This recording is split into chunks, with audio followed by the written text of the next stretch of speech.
Sweet ಏನಾದರೂ ತಿನ್ನಬೇಕು ಅನಿಸಿದಾಗ ನಾವು ಈ ರೀತಿ ಕ್ಯಾರೆಟ್ ರಸಮಲೈನ ಮಾಡ್ಕೋಬಹುದು.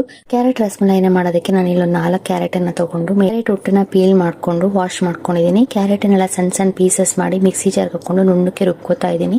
ನಾವು ರುಬ್ಕೊಂಡಾದ್ರೂ ಮಾಡ್ಕೋಬಹುದು ಅಥವಾ ಕ್ಯಾರೆಟನ್ನು ತುರಿದುಕೊಂಡಾದ್ರೂ ನಾವು ಉಂಡೆಗಳನ್ನ ಮಾಡ್ಕೋಬಹುದು. ಮೊದಲಿಗೆ ನಾನು ಕ್ಯಾರೆಟನ್ನೆಲ್ಲ ಸಣ್ಣ ಸಣ್ಣ ಪೀಸಸ್ ಮಾಡಿಕೊಂಡು ಮಿಕ್ಸಿ ಜಾರ್ಗೆ ಹಾಕೊಂಡು ಇದಕ್ಕೆ ಒಂದು ಸ್ವಲ್ಪ ಕೆನೆ ಬರುತ್ತವಾದ ಹಾಲನ್ನು ಹಾಕೋತಾ ಇದ್ದೀನಿ. ಕ್ಯಾರೆಟನ್ನು ಜಾಸ್ತಿ ತಗೊಂಡಷ್ಟು ಹಾಲು ಸ್ವಲ್ಪ ಜಾಸ್ತಿ ಹಾಕೊಂಡು ನುಣ್ಣಕ್ಕೆ ರುಬ್ಕೋಬಹುದು. ಹಾಲು ಹಾಕೋದ್ರಿಂದ ಟೇಸ್ಟ್ ಸಹ ಚೆನ್ನಾಗಿರುತ್ತೆ. ಮತ್ತೆ ಹಾಲಿನ ಕೆನೆ ಎಲ್ಲ ಎತ್ತಿಟ್ಟಿದ್ರೆ ಆ ಕೆನೆನ ಹಾಕೊಂಡು ಬಳಸೋದ್ರಿಂದ ಕ್ರೀಮಿ ಟೆಕ್ಸ್ಚರ್ ಬರುತ್ತೆ. ಟೇಸ್ಟ್ ಸಹ ತುಂಬಾ ರುಚಿಯಾಗಿರುತ್ತೆ.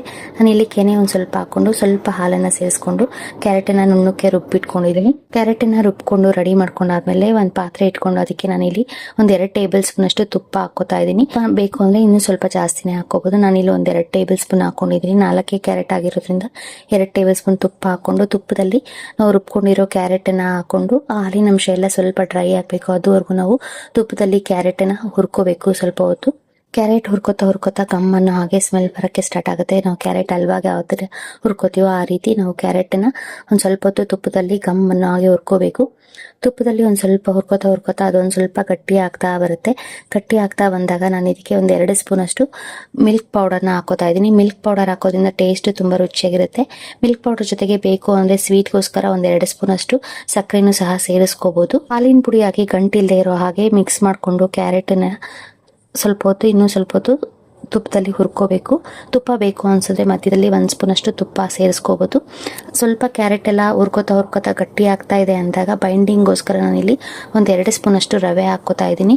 ರವೆ ಹಾಕೊಂಡು ಕ್ಯಾರೆಟ್ ಜೊತೆ ಮಿಕ್ಸ್ ಮಾಡಿಕೊಂಡು ಒಂದು ಸ್ವಲ್ಪ ಹೊತ್ತು ನಾವು ರವೆ ಜೊತೆ ಈ ರೀತಿ ಕ್ಯಾರೆಟನ್ನು ಮಿಕ್ಸ್ ಮಾಡಿ ಮೀಡಿಯಂ ಉರಿನಲ್ಲಿ ಇಟ್ಕೊಂಡು ಹುರ್ಕೋಬೇಕು.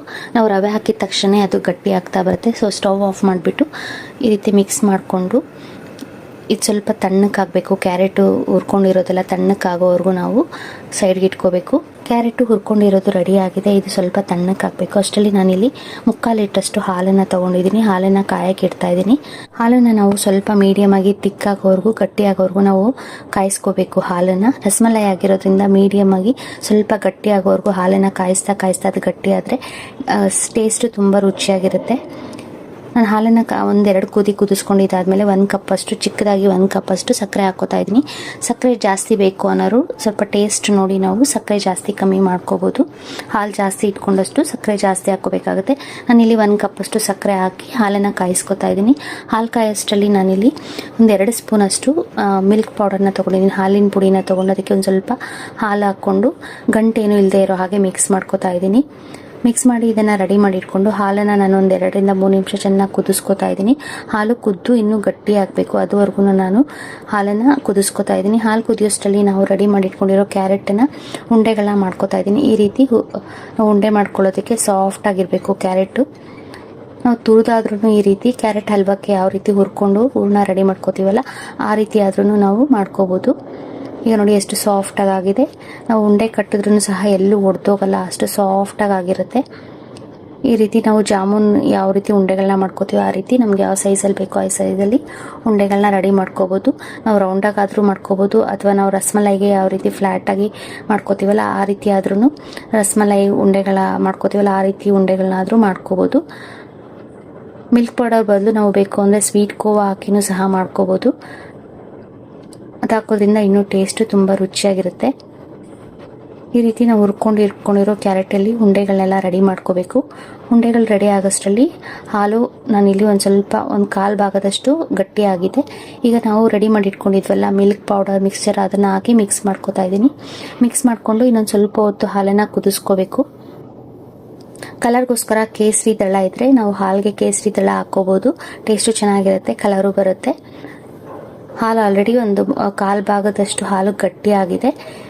ಮೀಡಿಯಂ ಉರಿನಲ್ಲಿ ಅಥವಾ ಸಿಮ್ಮಲ್ಲಿ ಇಟ್ಕೊಂಡು ಹಾಲನ್ನು ಕುದಿಸ್ಕೋಬೇಕು. ನಾನಿಲ್ಲಿ ಲಾಸ್ಟಲ್ಲಿ ಏಲಕ್ಕಿ ಒಂದು 4-5 ಏಲಕ್ಕಿನ ಪುಡಿ ಮಾಡಿ ಹಾಕ್ಕೋತಾ ಇದ್ದೀನಿ. ಏಲಕ್ಕಿನ ಹಾಕ್ಕೊಂಡು ನೋಡಿಕೊಂಡು ನಮ್ಗೆ ಇನ್ನೂ ಸ್ವೀಟ್ ಬೇಕು ಅನಿಸಿದ್ರೆ ನೀವು ಈ ಟೈಮಲ್ಲಿ ಅದು ಸಕ್ಕರೆ ಸೇರಿಸ್ಕೊಂಡು ಕುದಿಸ್ಕೋಬೋದು. ನಾನಿಲ್ಲಿ ಕಲರ್ಗೋಸ್ಕರ ಅಂತ ಒಂದು ಸ್ವಲ್ಪ ಅರಿಶಿನ ಪುಡಿ ಹಾಕಿ ಇದು ಕುದಿಸ್ಕೊಂಡು ಸ್ಟವ್ ಆಫ್ ಮಾಡ್ಕೊಂಡಿದ್ದೀನಿ. ಹಾಲು ಗಟ್ಟಿಯಾಗಿದೆ. ಹಾಲು ಗಟ್ಟಿ ಆದಮೇಲೆ ನಾವು ಸ್ಟವ್ ಆಫ್ ಮಾಡಿಬಿಟ್ಟು ಹಾಲನ್ನು ಕಾಯಿಸ್ಕೊಂಡಿರೋ ಹಾಲಿಗೆ ನಾವು ರೆಡಿ ಮಾಡಿ ಇಟ್ಕೊಂಡಿರೋ ಕ್ಯಾರೆಟ್ ಉಂಡೆಗಳನ್ನ ಹಾಕ್ಕೋಬೇಕು.